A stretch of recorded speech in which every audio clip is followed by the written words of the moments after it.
Hello दोस्तों, नमस्कार। स्वागत है आपका हमारे यूट्यूब चैनल शगुन एजुकेशन पर।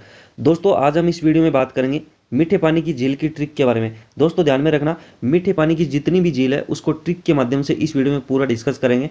दोस्तों, वीडियो आपके लिए यूजफुल है, इसके मत करना, एंड तक वॉच करना। अगर आपको वीडियो अच्छा लगे तो वीडियो को लाइक और चैनल को सब्सक्राइब जरूर करना। दोस्तों, अब हम आगे बढ़ते हैं। दोस्तों, अब हम बात करेंगे जितनी भी मीठे पानी की झील है उसकी ट्रिक के बारे में पूरा डिस्कस करेंगे। दोस्तों, हमारी जो मीठे पानी की झील है उसकी ट्रिक है, बापू आज कौन सी राज का फाक पीऊं, यानी कि बापू आज कौन सी राज का फाप पीऊं। दोस्तों, ध्यान में रखना, बापू आज कौन सी राज का फाप पीऊं। दोस्तों, ध्यान में रखना, ट्रिक एकदम नॉर्मल है, 2-3 बार रिपीट करोगे अच्छे से याद हो जाएगी। बा से हो जाएगा दोस्तों बालसमंद, पू से हो जाएगा दोस्तों पुष्कर झील, आ से हो जाएगा दोस्तों आना सागर झील, को से हो जाएगा दोस्तों कोलायत झील, न से हो जाएगा दोस्तों नक्की झील, और सी से हो जाएगा दोस्तों सिलीसेठ झील। दोस्तों, एक बार दोबारा देखना, बा से हो जाएगा बालसमंद, पू से हो जाएगा पुष्कर, आ से हो जाएगा आना सागर, को से हो जाएगा कोलायत, न से हो जाएगा नक्की झील, और सी से हो जाएगा दोस्तों सिलीसेठ झील। दोस्तों, ध्यान में रखना, मोस्ट है, अच्छे से देख लेना। दोस्तों, अब आगे देखो। दोस्तों, जय से हो जाएगा जयसमंद झील। दोस्तों, जय से क्या हो जाएगा जयसमंद झील, और राज से क्या हो जाएगा दोस्तों राजसमंद झील। दोस्तों, जय से हो जाएगा जयसमंद और राज से हो जाएगा राजसमंद झील। दोस्तों, अब आगे देखो। दोस्तों, का से हो जाएगा कायलाना झील, यानी कि का से क्या हो जाएगा दोस्तों कायलाना झील। दोस्तों, फा से हो जाएगा फाय सागर झील, फे से हो जाएगा फतेह सागर झील, पी से हो जाएगा पिछोला झील, और ऊ से हो जाएगा दोस्तों उदय सागर झील। दोस्तों, एक बार दोबारा देखना, का से हो जाएगा कायलाना झील, फा से हो जाएगा फाय सागर, फे से हो जाएगा फतेह सागर, पी से हो जाएगा पिछोला झील, और ऊ से हो जाएगा दोस्तों उदय सागर झील। दोस्तों, ध्यान में रखना, मोस्ट है, अच्छे से ध्यान में रखना, और 1-2 बार रिपीट करोगे अच्छे से याद हो जाएगी ट्रिक। दोस्तों, अब आगे देखो। दोस्तों, अब हम बात करेंगे हमारी जितनी भी जो मीठे पानी की झील है उसको एक एक करके पूरा डिस्कस करेंगे। अच्छे से देख लेना, एग्जाम की दृष्टि से मोस्ट फैक्ट है। दोस्तों, हमारी जो पहली झील है वो है जयसमंद झील। दोस्तों, ध्यान में रखना, हमारी जो पहली झील है वो है जयसमंद झील। दोस्तों, ध्यान में रखना, जयसमंद झील सलुम्बर जिले में स्थित है। दोस्तों, ध्यान में रखना, जो नए जिले बने हैं उसके अनुसार न्यू फैक्ट है, एग्जाम में क्वेश्चन पूछा जा सकता है कि वर्तमान में जयसमंद झील किस जिले में स्थित है। तो दोस्तों, ध्यान में रखना, वर्तमान में जयसमंद झील सलुम्बर जिले में स्थित है। नए जिलों के अनुसार न्यू फैक्ट है दोस्तों, एग्जाम की दृष्टि से मोस्ट है। दोस्तों, आगे देखो। 1687 में उदयपुर के महाराणा राज सिंह, यानी कि उदयपुर के महाराणा राज सिंह द्वारा गोमती नदी पर इसका निर्माण करवाया गया। दोस्तों, ध्यान में रखना, काफ़ी बार एग्जाम में क्वेश्चन पूछा भी जा चुका है, और आगे भी पूरी संभावना कि ऐसे क्वेश्चन मतलब पूछे जा सकते हैं। तो दोस्तों, ध्यान में रखना कि जयसमंद झील का निर्माण किस नदी की किस नदी पर किया गया। दोस्तों, ध्यान में रखना, जो जयसमंद झील है उसका निर्माण गोमती नदी पर इसका निर्माण किया गया। दोस्तों, ध्यान में रखना, मोस्ट फैक्ट है। दोस्तों, आगे देखो। एशिया की सबसे बड़ी, यानी कि एशिया की सबसे बड़ी ताजे मीठे पानी की झील है। दोस्तों, ध्यान में रखना, सबसे बड़े मीठे पानी की झील कौन सी है, जयसमंद झील है। दोस्तों, ध्यान में रखना, और ये सलूम्बर जिले में स्थित है। दोस्तों, आगे देखो, सबसे पुरानी कृत्रिम झील है। दोस्तों, जयसमंद झील सबसे ज़्यादा मीठे पानी की झील है, सबसे बड़ी, और एक कृत्रिम झील है। दोस्तों, मोस्ट फैक्ट है, अच्छे से देख लेना। दोस्तों, अब आगे देखो। दोस्तों, अब ये जो हमारी जो जयसमंद झील है उस पर हमारे 7 टापू बने हुए हैं, यानी कि कितने टापू बने हुए हैं दोस्तों 7 टापू बने हुए हैं। जो जयसमंद झील है उस पर 7 टापू बने हुए हैं।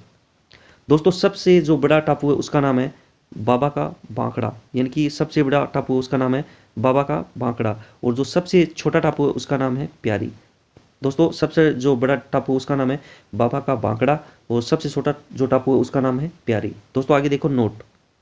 दोस्तों, जयसमंद झील से श्यामपुरा व भाट नहर निकलती है। दोस्तों, मोस्ट फैक्ट है, यानी कि जो जयसमंद झील है उससे एक तो श्यामपुरा और एक जो भाट नहर है वो निकलती है। दोस्तों, अब आगे देखो। दोस्तों, अब हम जो हमारी जो अगली जो झील है वो है राजसमंद झील। दोस्तों, कौन सी है, राजसमंद झील। दोस्तों, 1662 में राज सिंह द्वारा कांकरोली राजसमंद में इसका निर्माण करवाया गया। दोस्तों, ध्यान में रखना, राजसमंद झील कांकरोली के अंदर राजसमंद में इसका निर्माण करवाया किसने। दोस्तों, याद रखना, राज से याद रख लेना, राज सिंह द्वारा करवाया गया, यानी कि राजसमंद झील का निर्माण किसने करवाया, राज सिंह ने करवाया। यानी कि राज से आपको याद रख लेना है, राज से राज सिंह द्वारा करवाया गया। और कहाँ पे करवाया गया, कांकरोली और राजसमंद में करवाया गया 1662 ईस्वी में। दोस्तों, आगे देखो। राजसमंद झील में गोमती नदी गिरती है, यानी कि जो राजसमंद झील है उसमें गोमती नदी आकर गिरती है। दोस्तों आगे देखो, इस झील पर नौचौकी की पाल स्थित है। दोस्तों मोस्ट फैक्ट है, काफी बार एग्जाम में पूछा जा चुका है कि नौचौकी की पाल कौन सी झील पर स्थित है। तो दोस्तों आपका आंसर होना चाहिए राजसमंद झील पर नौचौकी की पाल स्थित है। दोस्तों अब आगे देखो, दोस्तों हमारी जो अगली जो झील है वो है नक्की झील। दोस्तों ध्यान में रखना, जो नक्की झील है वो हमारे माउंट आबू यानी कि माउंट आबू सिरोही में स्थित है। दोस्तों ध्यान में रखना, जो नक्की झील है वो हमारे सिरोही जिले में स्थित है। दोस्तों आगे देखो, नक्की झील राजस्थान की सबसे ऊंचाई पर स्थित है, यानी कि सबसे मतलब ऊंचाई पर स्थित कौन सी झील है, वो है नक्की झील। दोस्तों ध्यान में रखना कि नक्की झील राजस्थान की सबसे ऊंचाई पर स्थित है।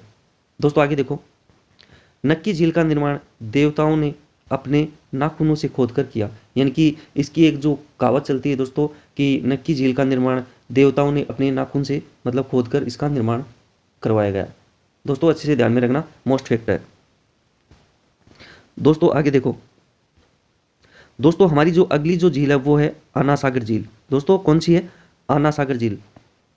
दोस्तों जो आना सागर झील है उसका निर्माण करवाया था अर्णोराज ने करवाया था, और जो आना सागर झील है वो अजमेर में स्थित है। दोस्तों अब देखो कि आना सागर झील का निर्माण 1137 में अर्णोराज ने अजमेर में करवाया। दोस्तों मोस्ट फैक्ट है कि आना सागर झील का निर्माण किसने करवाया, अर्णोराज ने करवाया, और कहाँ पे करवाया, अजमेर में करवाया। दोस्तों आगे देखो, इस झील के किनारे जहांगीर ने दौलत बाग, दोस्तों ध्यान में रखना, जो आना सागर झील है उसके किनारे जो जहांगीर था उसने दौलत बाग, उसका मतलब दूसरा नाम है सुभाष उद्यान, उसका निर्माण करवाया। दोस्तों ध्यान में रखना, ये भी अजमेर में स्थित है।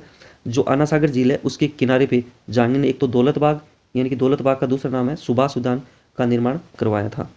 किसका करवाया था, सुभाष उद्यान का निर्माण करवाया था।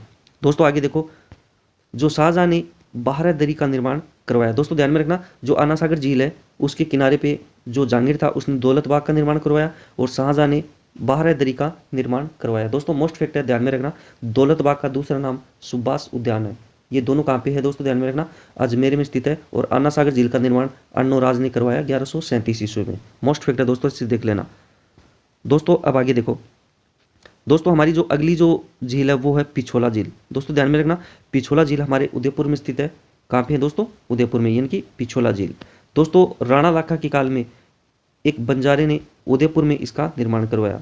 दोस्तों ध्यान में रखना, पिछोला झील का निर्माण एक बंजारे ने करवाया था, और राणा लाखा के समय। दोस्तों आगे देखो, पिछोला झील पर जग मंदिर व जग निवास महल स्थित है। दोस्तों ध्यान में रखना, एग्जाम में काफी बार ये क्वेश्चन पूछा जाता है कि जग मंदिर व जग निवास महल किस झील पर स्थित है। तो दोस्तों आपका आंसर होना चाहिए पिछोला झील पर है। दोस्तों जो पिछोला झील है उसका निर्माण एक बंजारे ने करवाया और उदयपुर में करवाया, और जग मंदिर व जग महल पिछोला झील पे स्थित है दोस्तों। दोस्तों अब आगे देखो, दोस्तों हमारी जो अगली जो झील है वो है पुष्कर झील। दोस्तों कौन सी है, पुष्कर झील। दोस्तों ध्यान में रखना, जो पुष्कर झील है वो भी अजमेर में स्थित है। कहाँ पे दोस्तों, जो हमारी जो पुष्कर झील है वो अजमेर में स्थित है। दोस्तों जो पुष्कर झील है मतलब अजमेर में स्थित है, यहाँ पे हर वर्ष कार्तिक पूर्णिमा को विशाल मेला लगता है दोस्तों। और आगे देखो, हिंदुओं का पवित्र यानी कि प्रसिद्ध तीर्थ स्थल है। दोस्तों कौन सा है, जो पुष्कर झील है वो हिंदुओं का प्रसिद्ध तीर्थ स्थल है। दोस्तों पुष्कर झील हमारे कहाँ पे स्थित है, अजमेर में स्थित है। दोस्तों अच्छे ध्यान में रखना। अब आगे देखो, दोस्तों हमारी जो अगली जो झील है वो है बालसमंद झील। कौन सी दोस्तों, बालसमंद झील, यानी कि बालसमंद झील। दोस्तों बालसमंद झील जोधपुर में स्थित है। कहाँ पे है, जोधपुर में स्थित है। दोस्तों 1159 में प्रतिहार शासक बालक राव ने इसका निर्माण करवाया। किसने करवाया था, बालक राव ने इसका निर्माण करवाया। जो प्रतिहार शासक था दोस्तों बालक राव, इसने जो बालसमंद झील है उसका निर्माण जोधपुर में करवाया। दोस्तों अब आगे देखो, दोस्तों कोलाई झील है वो कहाँ पे स्थित है दोस्तों, जो हमारी जो कोलाई झील है वो बीकानेर में स्थित है। कहाँ पे है, कोलाई झील हमारे बीकानेर में स्थित है दोस्तों। दोस्तों कोलाई झील पर कपिल मुनि का आश्रम स्थित है। कहाँ पे है दोस्तों, यानी कि जो कोलाई झील हमारे बीकानेर में है वहाँ पे कपिल मुनि का आश्रम स्थित है दोस्तों। दोस्तों आगे देखो, कार्तिक पूर्णिमा को विशाल मेला लगता है। कहाँ पे दोस्तों, जो कोलाई झील है हमारे बीकानेर में वहाँ पे कार्तिक पूर्णिमा को विशाल मेला लगता है, और इस झील पर कपिल मुनि का आश्रम स्थित है दोस्तों। दोस्तों अब आगे देखो, दोस्तों अन्य मीठे पानी की झील। दोस्तों अच्छे से देख लेना, जो बच गई हमारी झील है वो और देख लो थोड़ी। दोस्तों गेब सागर झील वो डूंगरपुर में स्थित है। कहाँ पे दोस्तों, डूंगरपुर में स्थित है। नवलखा झील हमारे बूंदी में स्थित है दोस्तों। और जो रामगढ़ झील है दोस्तों, ध्यान में रखना, मोस्ट फैक्ट है, जो रामगढ़ झील है वो हमारे जयपुर ग्रामीण में स्थित है। दोस्तों ध्यान में रखना, नए जिले के अनुसार जो रामगढ़ झील है वो जयपुर में नहीं है बल्कि जयपुर ग्रामीण जिले में स्थित है। दोस्तों मोस्ट फैक्ट है, एग्जाम में पूछा जा सकता है। तो दोस्तों एक बार दोबारा देखना, गेब सागर झील डूंगरपुर में स्थित है, नवलखा झील बूंदी में स्थित है और रामगढ़ झील हमारे जयपुर ग्रामीण जिले में स्थित है, यानी कि जयपुर में नहीं है, जयपुर ग्रामीण जिले में स्थित है। दोस्तों अगर आपको हमारा वीडियो अच्छा लगे तो वीडियो को लाइक और चैनल को सब्सक्राइब करना ना भूलें और बेल आइकन पर क्लिक करें ताकि आने वाली वीडियो का नोटिफिकेशन आपको समय पे मिल सके। दोस्तों मिलते हैं अगली वीडियो में, धन्यवाद।